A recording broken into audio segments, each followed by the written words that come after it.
morning everyone. My name is Musfila Khan. Today is 5th September and we are celebrating Teachers Day. I wish you all a very happy Teachers Day. It is the birth anniversary of Dr. Sarvapalli Radhakrishnan. Teachers are the real servants of our future. They are the backbone of our society. They teach us good habits in life.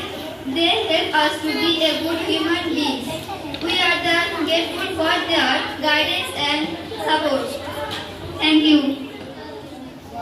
আমি শিক্ষক দিবস উপলক্ষে আপনাদের সামনে একটি গজল পরিবেশন করছি, আপনারা মনোযোগ সহকারে শুনবেন।